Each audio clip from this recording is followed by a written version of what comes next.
Tonight, we climb quietly into the clouds of Mount Olympus, where the gods of ancient Greece once ruled in myth and memory. It begins, as so many old stories begin, not with trumpets or the clash of bronze, but with a breath, a hush, a tide slipping over pale sand beneath a sky the color of hammered silver. We think we know Greek myth, the bright, crowded firmament of Zeus and Athena and Hera, the famous trials and glittering battles. Yet beyond the marble colonnades and the loud epics, there drifts a quieter archipelago of tales, small, salt-stung, half-remembered, carried from island to island by fishermen and shepherds and the slow patience of stars. On a shore where olives lean toward the sea, an old storyteller waits for the moon to climb. His fire mutters, the waves count time, and he begins. Aristaeus, the beekeeper god, son of Apollo and Cyrene, a patron not of conquest but of sustenance. He wandered the warm valleys where time sweetens the air and bees braid sunlight into honey. And still, sorrow found him. Eurydice fled from a shadow of desire, and the earth offered its serpent. A shame, a death, and then a silence in the meadows as the hives collapsed into dust. To learn the remedy, he gripped the changing throat of Proteus, endured a lion's roar, a river's pull, a sheet of fire, until truth unclenched its teeth. Sacrifice, let death ferment, and from that rot, life feathered its hum again, a brutal alchemy the fields would not forget. In the morning's thin cool, Aristaeus listened, bees knitting brightness between lavender and rock rose. The world saved, but at a price he never boasted about. Sail east until the sea thins to glass. There the Aloade once stacked mountains. Boys who grew by the month until the sky seemed a ceiling they could touch. They did not thunder mindlessly.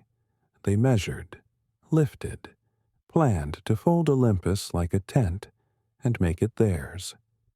It ended when Artemis drifted between them as a white deer. 2 spears whistled, 2 brothers fell, and in the stillness after, the wind learned to step carefully among stones. In the shadow of Pisa's racecourse, a charioteer named Myrtilus greased fate with wax. A prince whispered promises. A king's wheel came apart. A prophecy kept its appointment. Pelops smiled too quickly, and Myrtilus, drowning, let a hate black as eel skin slide from his tongue. Down the years that curse traveled, through banquets, through marriages, through blades that paused and then went on, until a house named for Atreus learned that a single betrayed servant can salt a dynasty forever. Far below the living rivers, where reeds make no sound, and dawn is a rumor, a shepherd walks, not Charon in his skiff, not the crowned lord among pomegranate shadows, but a quiet figure whose crook is carved from olive root. He tends pale sheep that are souls of the unremarkable, the ones whose names were never sung.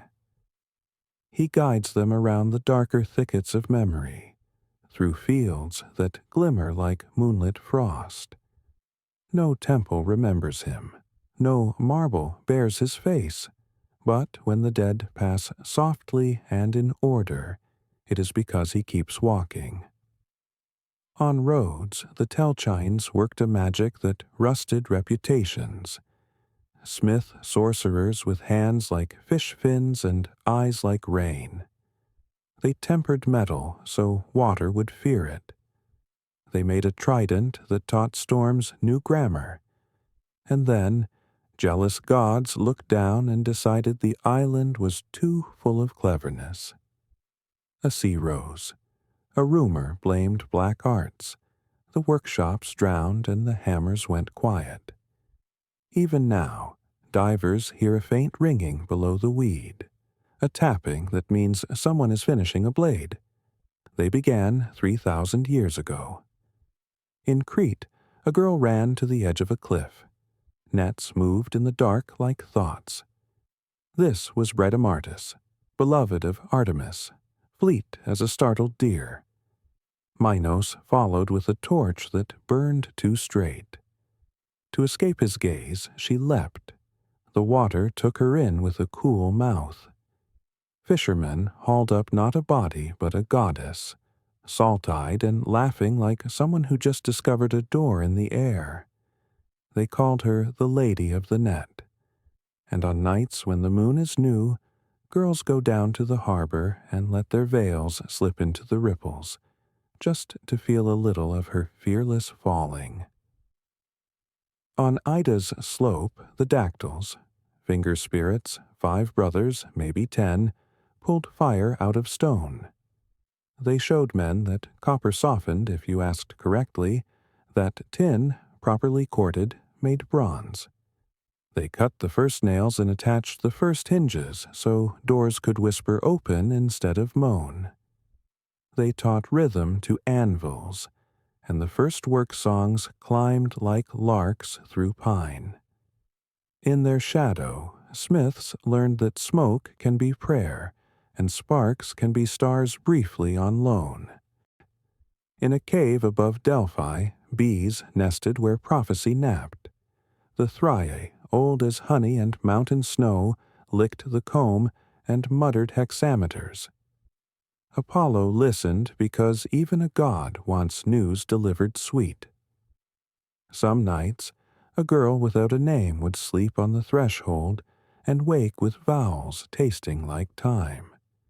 She'd speak, and kings would alter their maps, and then she'd return to her goats, and no one would remember how the world bent because a bee once cleaned its wings on her tongue. 3 sisters in Orchomenus, Minyades with nimble looms and cool opinions, mocked the grape boy god when he came singing. They didn't want wine or ecstasy or ivy, only thread, shuttle, pattern. But threads can become snakes. Shuttles can peck like bats. And when the house finally shuddered into night, each woman learned the price of refusing a rhythm the land needed. Even now, bats in certain caves hang like folded cautions. The air smells faintly of dye, and the moon looks the other way. A vintner named Icarius greeted a stranger under a hot Attic noon. He offered bread. The stranger, a god traveling plain, poured a liquid that tasted like afternoon agreeing to become evening. Icarius went out to share it, and men unused to wine mistook joy for poison. Stones do not ask questions. He died, and his daughter Aragone followed him into the plum dark. The gods, ashamed at the misfire of a miracle, hung them in the sky where seasons could not reach. Look up. You can still see a father pouring and a daughter searching. Between them, the cluster of grapes we learned to call the vintage of grief. A bronze giant patrolled Crete's blue hem. Talos with the iron foot and the single vein sealed by a nail. He circled the island 3 times a day, stones in his hands for pirates, sun shining like a second-helmed head on his shoulders. The day the Argo came, a sorceress met him with words that unbuttoned certainty. A glance at his ankle, a loosened pin, and the ichor of old ages hissed out, bright as noon, hot as a furnace forgetting to breathe. The sea kept his metal skull for itself, and the island slept less securely, which is another way of saying it joined the human world. In Syracuse, a spring told a story none could contradict. Arethusa ran, the river Alpheus followed. He threaded under oceans without drowning, because desire is a map that refuses borders. She became water with a new name. He arrived with his old hunger, and together they learned what it means to be two bodies of the same clarity. Fishermen fill their jugs and shrug. Lovers lean over the pool and promise. A coin flashes to the bottom and takes two people's faces with it. On Lesbos, a head sang. Orpheus had died badly, because beauty often aggravates the world. His body broke, but his mouth kept the melody. The head drifted to shore, and the lyre came with it, like a loyal hound unwilling to learn that the hunt is over. Nightingales on that island sing with an extra note of longing, a curl at the edge of the phrase you won't hear anywhere else. The Muses finally buried the head in a grove of poplars. Sometimes the bark shows a ripple like a throat swallowing a memory. Two old people in Phrygia answered a knock politely, which is rarer than heroism and harder than war. The gods came disguised as travelers who had been refused too often that day. There were onions, sour wine, a fire reluctant to be brave. The bowl refilled itself. A goose escaped a trembling hand, and in the morning the house had grown into a temple, not marble, but gratitude. Years later, when the trees along the lane had learned their names, the couple asked to die in the same breath. They did, becoming two trunks braided by rings only birds could count. If you pass there, do not carve your initials, just sing softly and leave a crumb of bread. Leto, tired and still hunted by old jealousy, came thirsty to a lake in Lycia. Farmers there watched her face and found it ordinary, which is the root of cruelty. They stirred mud with their feet, made the water very brown. She sighed, and frogs were born, as many as the insults, forever repeating the sound of their own low wit. Croak, croak. The lesson is small and hard. The divine often arrives hungry and disguised. Offer water anyway. In Thebes, a boy named Linus taught a stronger boy a pattern of notes squared against silence. The stronger boy was Heracles, who learned quickly but broke easily into anger. A single correction, a swing that should have been patience, a teacher fallen. Afterward, an old lament rose in Attic fields, a tune called Linos that vines remember, and threshers hum in harvest dust. Sometimes the hardest labor is to lift sorrow without turning it into rage you pass along.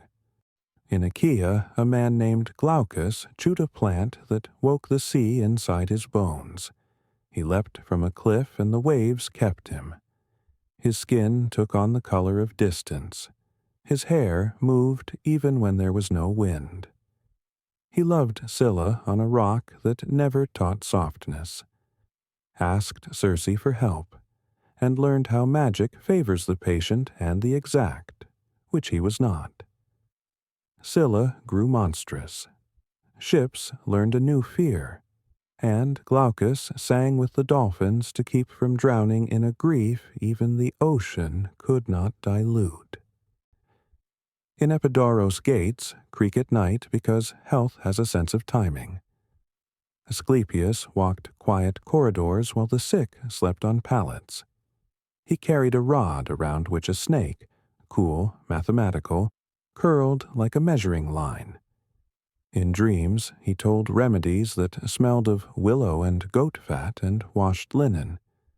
Some patients woke whole, some woke kinder, which is another kind of cure. Zeus, disliking resurrection administered by anyone but the calendar, struck him once, but the people kept the clinics, and every time a pharmacist counts pills, a small hymn to Asclepius rides the clatter.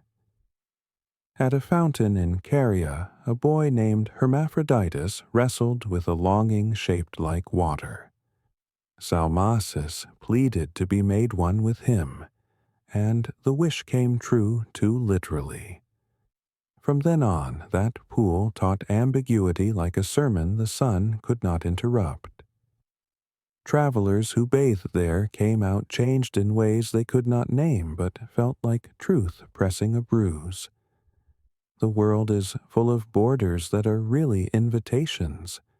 The trick is learning which is which. In Phrygia, the king with gentle touch learned greed has echoing hands. Midas wished, received, regretted. His second lesson was to keep a secret. He failed. A barber dug a hole and told the earth that his lord wore donkey ears. Reeds grew and sibilant gossip moved along ponds and canals. Sometimes the wind itself seems amused, and sometimes it is only reminding us that when you bury a rumor you plant it. A dragon near Thebes saw its teeth become men. Cadmus sowed them, and warriors sprang up, already angry, already armed. He threw a stone so they would suspect one another, and they obliged. The survivors built a city, which is how many cities begin, with misunderstanding, skill, compromise, and a few brothers who keep grudges like heirlooms. The walls stood, stories found rooms to live in. In Crete, a bull loved a queen and a craftsman built a machine to make tremors look like consent. From that shame came a labyrinth, and from the labyrinth, a boy with a thread. But before the cleverness, there was a woman named Hecale in a hut outside Athens. When Theseus walked past, tired and unannounced, she fed him stew and tucked him in as if his shoulders had not been built for wrestling other people's monsters. He promised to return and tell her how it went. He did. Too late. The Athenians gave her name to a festival, so kindness could be annual and not accidental. Idomeneus sailed home from Troy under a sky that pretended to be empty. He promised an ocean something it would collect, the first head he saw on shore. And fate did what fate does when it hears such vows. His son ran down the beach too quickly. Afterward there were plagues, there were lies, there was exile. In Italy, a king with a Greek accent sits in certain local legends like a stone in a shoe. Sometimes the gods do not punish. Sometimes the community does on their behalf. And the difference is academic when you are the one walking. Medea measured years with a knife. For Aeson, she boiled night itself until it turned the color of new leaves. For Peleus, she made his daughters watch the pot and believe in it. Magic loves a precise listener and detests the credulous. The old king did not come back younger. The girls learned there are deeds you cannot unlearn. And the city learned to hide its old men when a clever foreigner offers a recipe. For a while the world forgot how to die. Sisyphus bound Thanatos, who sat pouting in a bronze storeroom, and listened to the muffled confusion of a planet that kept breaking but would not stop. At last, Ares released him because war without death is a farce. Later, Sisyphus found himself beneath a stone that repeats a simple sentence forever. You are not as clever as you thought, but you are clever enough to suffer beautifully. Tithonus received immortality without the clause about youth. He shrank, he dried, he sang, and could not stop. Some say he became a cicada, which means every hot afternoon holds the thin golden agony of a man who asked badly. Ask carefully, and when you cannot, ask softly. On Latmian hills, A shepherd slept so perfectly the moon fell in love and asked time to fold around him like linen. Endymion did not wake. Selene visited anyway, and their daughters are the minutes between midnight and dawn when the air waits, attentive, almost bright. If you walk then, you will hear sheep scuffing the slope and understand something about devotion that temples do not teach. In Troy, before the towers leaned, a prince named Asychus loved a girl by a river. River, and a snake completed an old sentence. Grief made him leap again and again, until a god took pity and turned him into a bird that enters water like a blade. Divers sometimes feel a shadow pass above them that is not a cloud. It is practice. It is a wish with wings. In winter, the kingfisher builds a nest on the water, and the sea lies down for a fortnight and smooths its blue sheets. The halcyon days, when storms forget their names and go wandering off, bored. Halcyone and Ceyx learned that grief can be folded into craft. The birds know this. They stitch calm into January and sew it with fish bones. In caves where goats announce themselves with clatter, Pan chases syrinx through reeds that learn to speak when cut. In fields where scarecrows nap, Priapus blusters and grapes don't listen.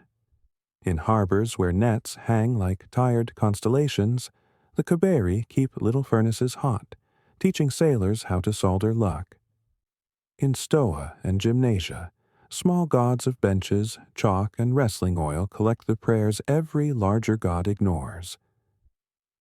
There is also Ananke, the necessity that even Zeus blinks at, and Kronos, who is not the old sickle-bearing Titan, but the slow river time swims in.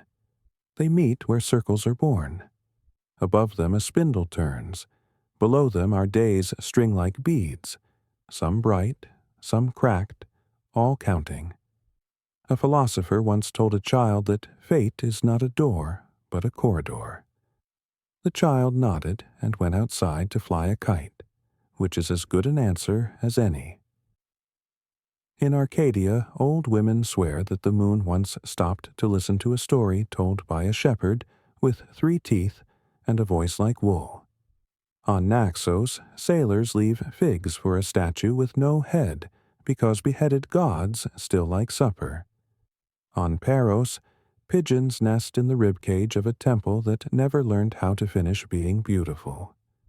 On Tenedos, a spring tastes faintly of iron, and brides drink from it anyway, because the island says that is how you begin to be brave. There are lesser daimons who keep very small promises. One sits at the hinge of a barn and blesses doors that do not slam. One keeps olives from falling on the last windy night before harvest. One makes a barking dog look the other way when a barefoot lover climbs the wall. They do not demand altars, a saucer of milk, a crumb of cheese, a whispered thank you no one else hears. This is enough. At Delphi the Pythia breathes and the tripod steadies. But under the court of polished answers lives a tradition of laughter. The god's first oracle was a joke that made a king wiser without saying so directly. Somewhere among all the amphorae labeled truth, there is always one that holds play. And Apollo, who knows both music and plague, understands that the world heals best when seriousness is lifted with a grin the size of summer. In Attica, children learn a chant about the anemoi, Boreas with his beard of ice, Notus with rain in his pockets, Zephyrus smelling of cut grass, Eurus, pale with sleeplessness. They run with kites until the string sings, and the wind answers in 4 different dialects. The lesson hides in the lungs. Breath is God's smallest, kindest loan. Repay it by singing. Somewhere between Elis and the sea, A farmer swears he saw Demeter walk the furrows in a shawl the color of old straw. She left wider footprints than a human, but asked no worship, only that the plow be cleaned at dusk, the oxen rubbed with oil, the water jar filled before bed. He does these things now without thinking. His yields are ordinary, and his dinners are full, which is to say, he has discovered the sacrament of enough. On an island with no name, fishermen pull up a statue smooth as an old thought.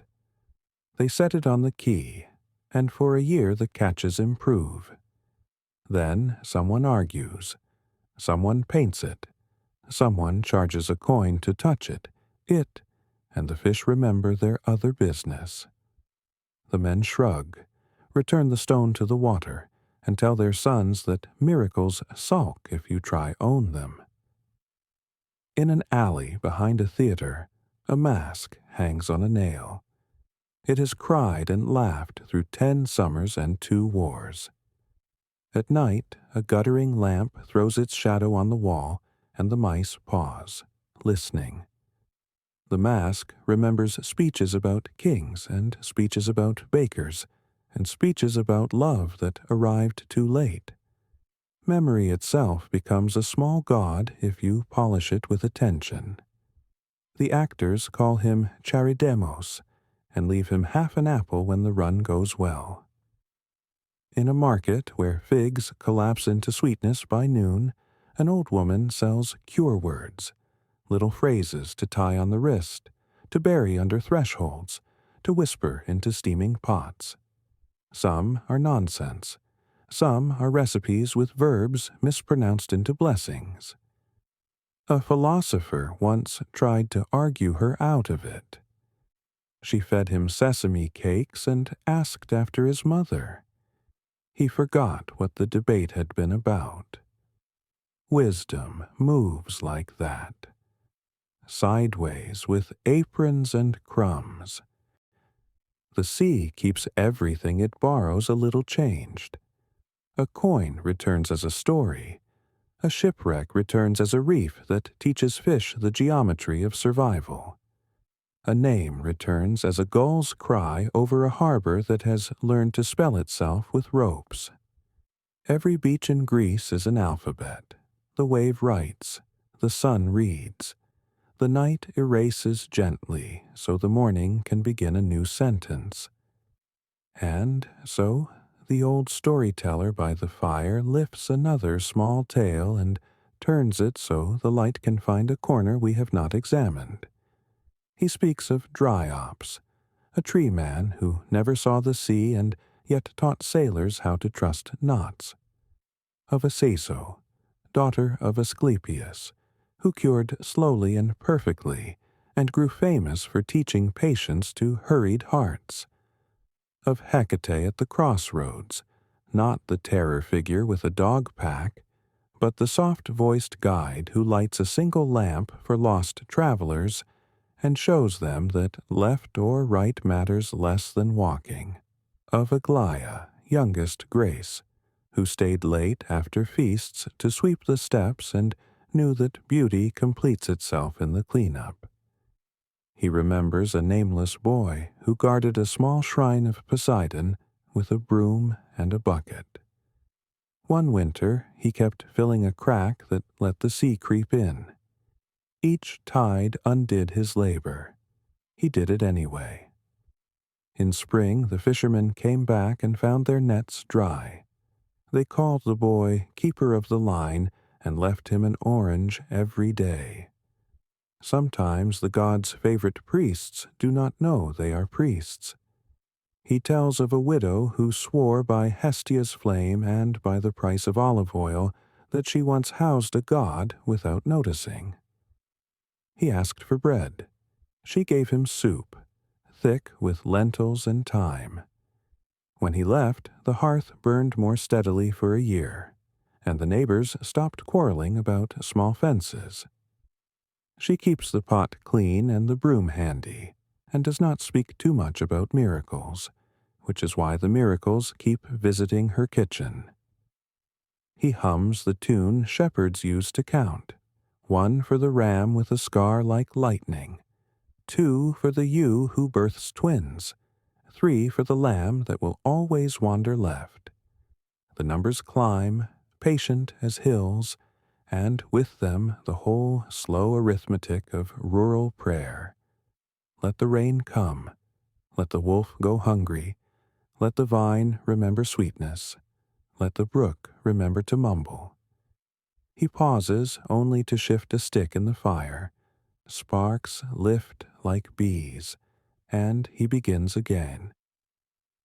Of small gods of handwriting who live in reed pens and love letters that do not hurry. Of boat wrights who whisper the names of rivers to planks so they won't be afraid when the keel meets its inheritance.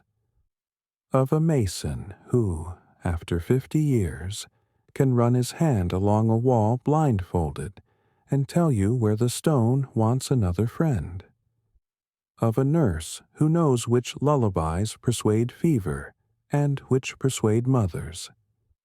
Of bakers who cross their loaves not from doctrine, but because hot bread likes to be blessed with steam and gratitude.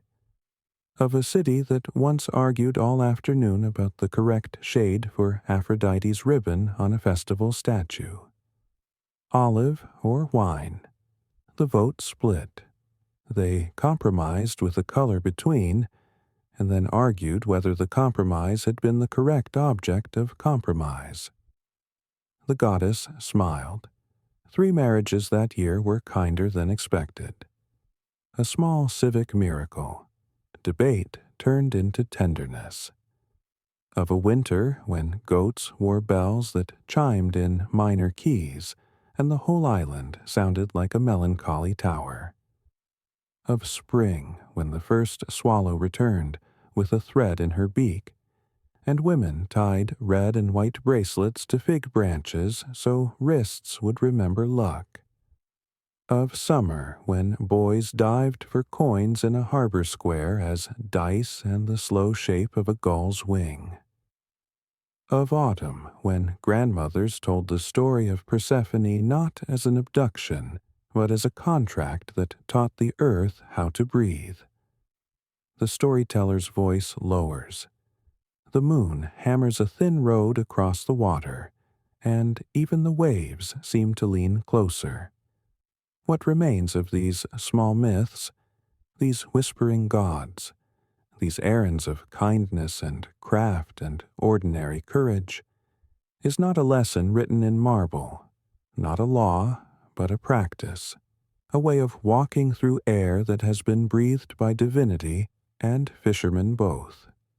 Put bread on the table, water the stranger, sweep the threshold, tie a thread before entering the dark, lift what is heavy with 2 hands and a song, speak soft to bees, return the borrowed tool with thanks and a fig. Do not close your door to a god who has misplaced his thunderbolts, and come in looking like a tired man. And when the fire burns down to red thought, and the sea's counting fades, and the storyteller's hands grow still, the night keeps telling the rest. Somewhere a reed tests a new tune. Somewhere a stone waits to be shaped. Somewhere a girl runs, laughing, into a net that is not a trap but a promise. Somewhere a shepherd of ghosts turns his flock toward a meadow lit from within. And on the skin of the world, the old myths, famous, half-famous, nearly forgotten, move like constellations you can only see if you let your eyes relax. If you listen long enough, the hush contains a chorus. If you walk long enough, the road becomes a story that remembers your feet. And if you love long enough, the gods, large and small, will sit with you on a step at dusk, share an orange, and admit that even they learn from the way humans keep trying, again and again, to make the day end gentler than it began.